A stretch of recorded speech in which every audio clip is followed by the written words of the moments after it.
fi Zilalil Quran, karya Asy-Syahid Said Qutb, diterjemah bahasa oleh Datuk Yusof Zaki. Semoga Allah memberkati dan merahmati ruh-ruh mereka.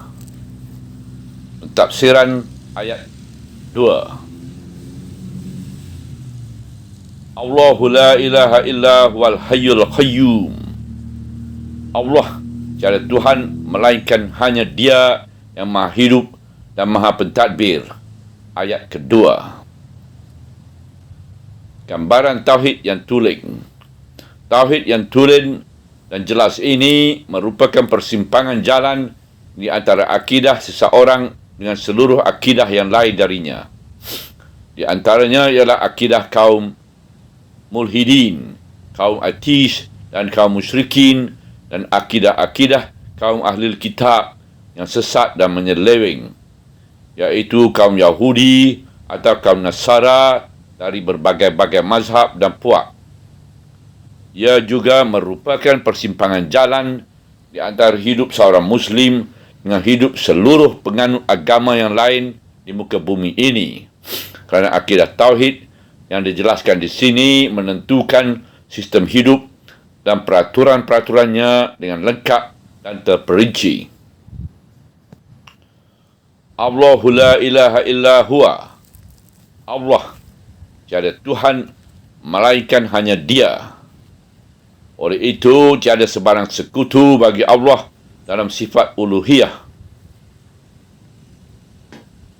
Al-Hayyu, yang maha hidup, iaitu yang bersifat dengan hakikat hidup yang zati, yang bebas dari segala kaitan. Oleh itu, tak ada sebarang sekutu bagi Allah di dalam sifatnya. Al-Qayyum, yang maha pentadbir, ini tiada yang hidup dan tiada yang maujud melainkan semuanya bergantung kepadanya. Dialah juga yang mentadbir dan mengendalikan segala yang hidup dan segala yang maujud. Oleh itu, setiap yang hidup dan setiap yang maujud tidak mungkin wujud dan berdiri di alam buana ini melainkan dengan kudrat Allah Subhanahu Wa Taala. Inilah persimpangan jalan kefahaman dan kepercayaan, juga persimpangan jalan hidup dan perilaku. Ia merupakan persimpangan jalan kefahaman dan kepercayaan yang membezakan di antara keesaan Allah dengan sifat uluhiyah dan kepercayaan karut jahiliyah yang mensyirikkan Allah.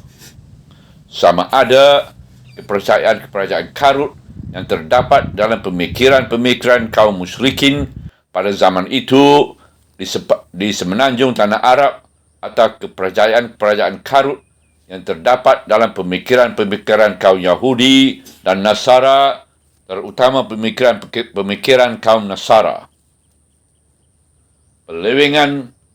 Penyelewengan akidah kaum Yahudi.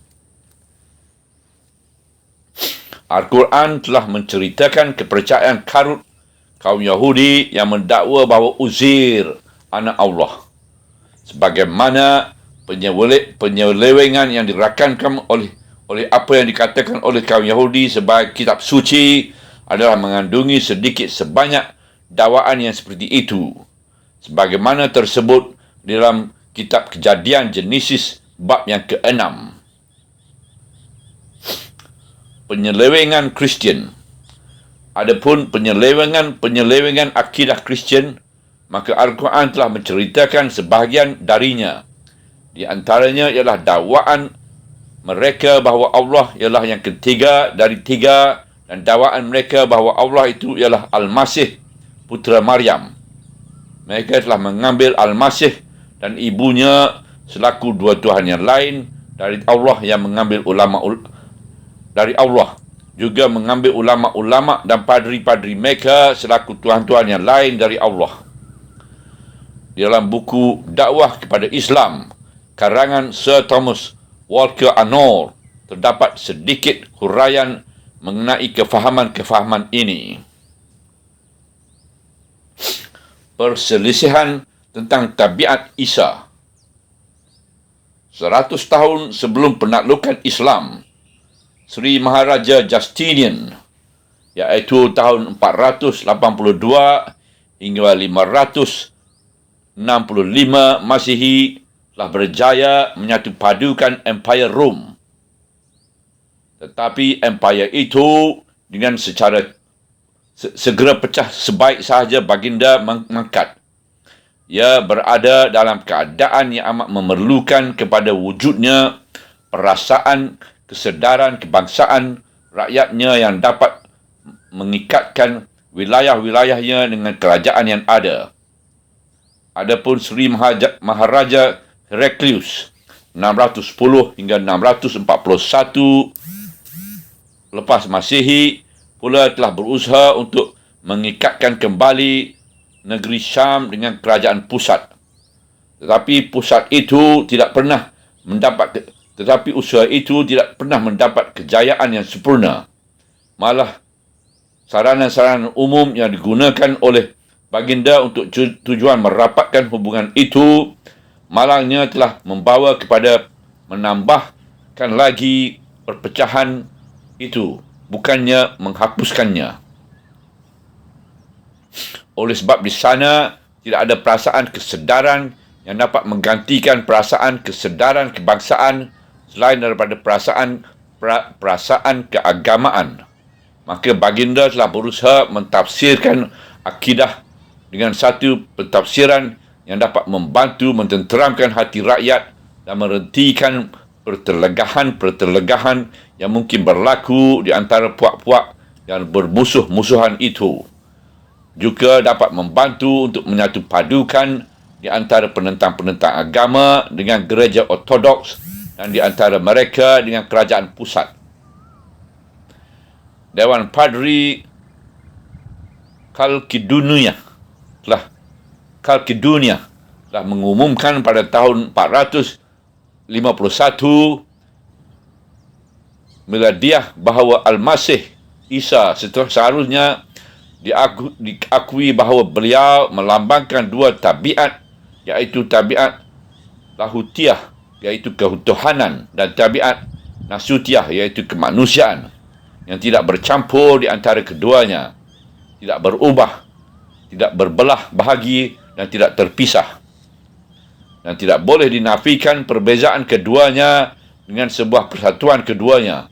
Malah yang lebih wajar, setiap tabiat dari dua tabiat itu masing-masing memelihara ciri-cirinya dan berkumpul dalam satu uknum dan satu jasad, bukannya berbelah bagi atau terpisah dalam dua uknum, malah terkumpul dalam satu uknum sahaja, iaitu anak, Allah dan kalimat. Para pengikut mazhab Yakubiyah telah menolak keputusan Dewan Padri ini. Mereka mengakui bahawa Al-Masih itu hanya mempunyai satu tabiat sahaja. Mereka mendakwa bahawa Al-Masih itu adalah campuran uknum-uknum yang mempunyai segala sifat-sifat ketuhanan dan kemanusiaan. Tetapi bahan yang menanggung sifat-sifat itu tidak lagi dua, malah telah menjadi satu kesatuan unit yang tersusun dari uknum-uknum. Perdebatan telah berlarut-larut hebat hampir 2 abad di antara puak ortodoks dan puak Yakubiyah, iaitu Jacobites, yang telah berkembang dengan cemerlang terutama di Mesir, Syam dan negeri-negeri luar lingkungan Empire Byzantine, iaitu semasa Sri Maharaja Heraclius berusaha untuk mendamaikan pertelingkahan itu dengan perantaran mazhab yang mengemukakan pendapat bahawa Al-Masih mempunyai satu masyiah atau iradat. Ketika kita dapati mazhab ini mengakui dua tabiat pada Al-Masih, tiba-tiba ia berpegang pula dengan itikad kesatuan uknum-uknum dalam hidup Al-Masih secara manusia, iaitu dengan mengingkarkan kewujudan dua jenis hidup dalam uknum yang tunggal. Oleh itu, Al-Masih yang tunggal yang menjadi anak Allah merealisasikan aspek kemanusiaan dan aspek ketuhanan dengan kekuatan ilahiyah insaniah yang tinggal yang tinggal. Ini bererti di sana tidak ada iradat yang lain kecuali iradat yang tunggal dalam kalimat yang berlembaga, iaitu Al-Masih. Tetapi Heraklius telah menemui nasib kegagalan yang sama yang diterima oleh segolongan terbesar dari mereka yang menaruh harapan untuk menegakkan asas-asas keamanan dan kesejahteraan. Ini disebabkan kerana perdebatan itu bukan sahaja tercetus, sekali lagi dalam bentuk yang lebih hebat, malah Heraklius sendiri telah dicapkan sebagai ateis dan menjadi sasaran kemarahan dari kedua-dua belah puak itu. Seorang pengkaji Kristian yang lain pula, iaitu Canon Taylor, telah menyifatkan keadaan kaum Nasara Timur ketika kebangkitan Nabi Muhammad sallallahu alaihi wasallam begini: orang ramai di masa itu sebenarnya menganut kepercayaan syirik. Mereka menyembah sekumpulan syuhada, wali-wali dan malaikat-malaikat. Penyelewengan kaum musyrikin.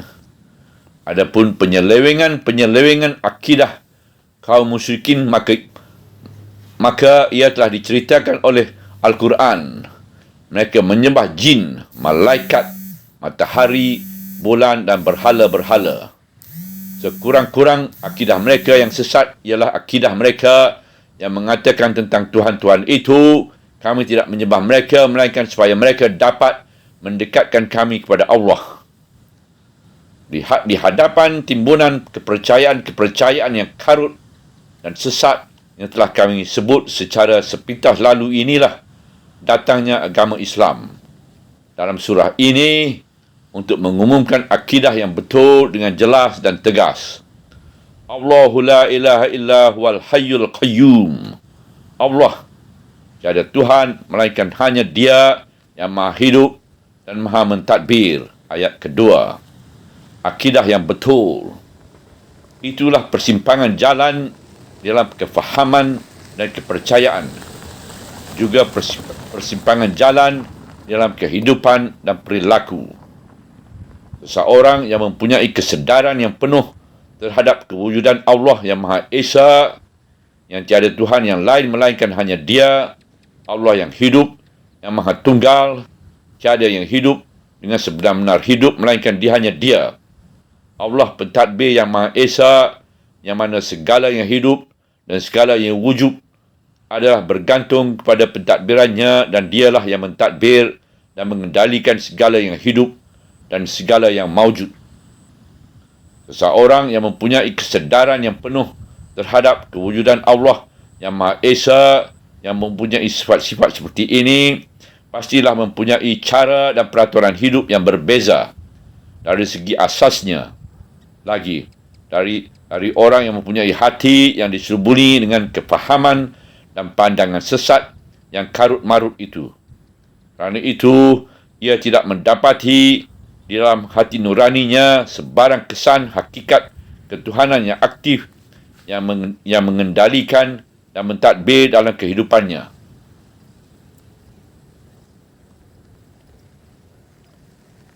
Dengan pegangan tauhid yang jelas dan bersih ini, maka tiada tempat bagi ubudiah melainkan ubudiah kepada Allah sahaja. Tiada sumber mengambil dan menerima perintah dan arahan melainkan dari Allah sahaja. Sama ada dalam perkara-perkara yang bersangkutan dengan undang-undang atau peraturan-peraturan, atau mengenai peradaban dan akhlak-akhlak, atau mengenai urusan ekonomi dan sosial. Juga tiada tempat tawajuh pada yang lain dari Allah di dalam mana-mana urusan kehidupan dunia dan akhirat. Adapun di dalam kepercayaan yang sesat, menyeleweng, goyah dan samar-samar, maka di sana tidak ada haluan dan tujuan, tidak ada kemantapan dan kestabilan, tidak ada batas halal atau haram, tidak ada garis betul atau salah, sama ada dalam undang-undang atau peraturan, peradaban atau akhlak-akhlak, muamalat atau perilaku. Semua perkara ini akan mendapat garis-garis yang terang dan jelas apabila sumber penerimaan perintah, haluan bertawajuh dan tempat memberi ketaatan, konsep ubudiyah dan penyerahan diri itu terang dan jelas. Oleh sebab itu, Al-Quran yang menghadapi perkara-perkara ini dengan penuh ketegasan di persimpangan jalan lagi menyatakan Allahu la ilaha illa huwal hayyul qayyum. Allah tiada Tuhan melainkan hanya Dia yang maha hidup dan maha pentadbir. Dan dari sinilah lahirnya titik perbezaan dan keunikan tabiat kehidupan Islamiah, bukannya perbezaan dan keunikan dari segi iktikad sahaja, kerana kehidupan Islamiah dengan segala asas dan terasnya adalah terbit dari hakikat, kefahaman dan kepercayaan Islam terhadap akidah tauhid yang tulen dan tegas ini. Dan akidah tauhid ini tidak dianggap sebagai akidah yang tertanam teguh di hati nurani selagi tidak diikuti oleh kesan-kesan amali di dalam kehidupan seperti menerima undang-undang dan peraturan dari Allah dalam segala urusan kehidupan dan bertawajuh kepada Allah dalam segala kegiatan dan tujuan. Subhanallah, walhamdulillah, wala ilaha illallah, wallahu akbar, wala hawla wala quwata illa billahil aliyyil azim, wala hawla wala quwata illa billahil aliyyil azim, wala hawla wala quwata illa billahil aliyyil azim.